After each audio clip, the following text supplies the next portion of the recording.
गर्मी की तपिश हर साल बढ़ती जा रही थी। सूरज की किरणें आग के गोले की तरह धरती पर बरस रही थीं।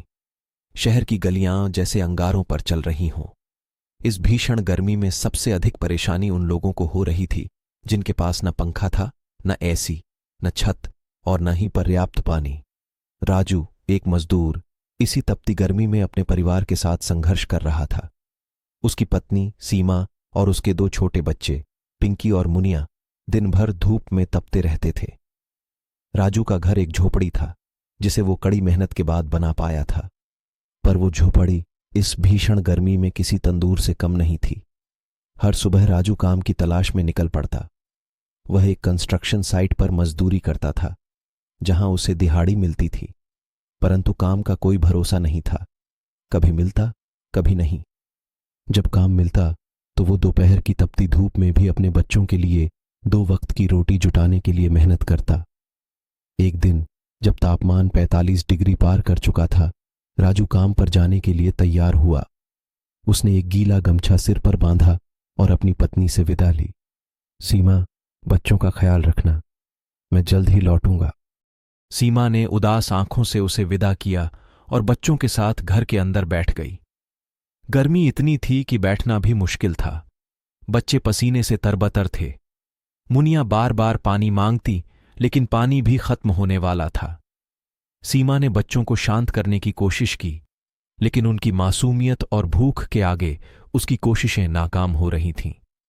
उसने पानी के घड़े को देखा जिसमें बस कुछ बूंदें ही बची थीं। उसने खुद प्यासा रहकर बच्चों को पानी पिलाया।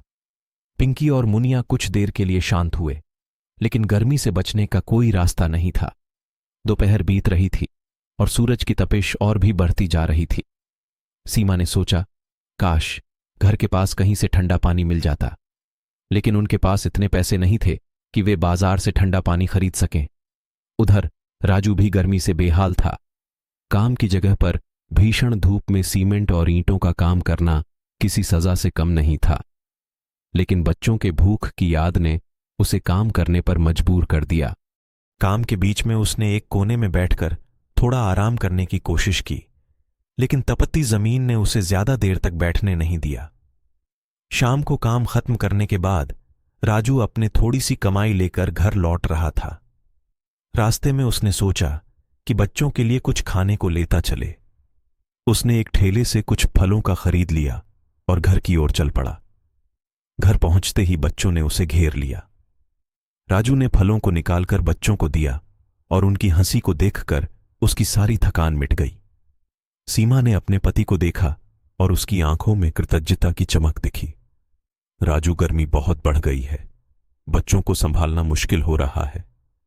पानी भी खत्म हो गया है, सीमा ने चिंतित स्वर में कहा। राजू ने अपने पसीने से भरे चेहरे को पोंछा और कहा, मैं जानता हूं सीमा, मैं कल कुछ और पैसे कमाने की कोशिश करूंगा। शायद हम कुछ बर्फ खरीद सकें। अगले दिन राजू जल्दी उठा और काम पर निकल पड़ा। उसकी मेहनत रंग लाई और उसे थोड़े ज्यादा पैसे मिले। उसने अपनी पत्नी और बच्चों के लिए बर्फ और ठंडा पानी खरीदा।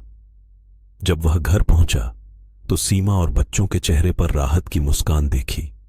बर्फ के टुकड़े बच्चों के लिए किसी खजाने से कम नहीं थे।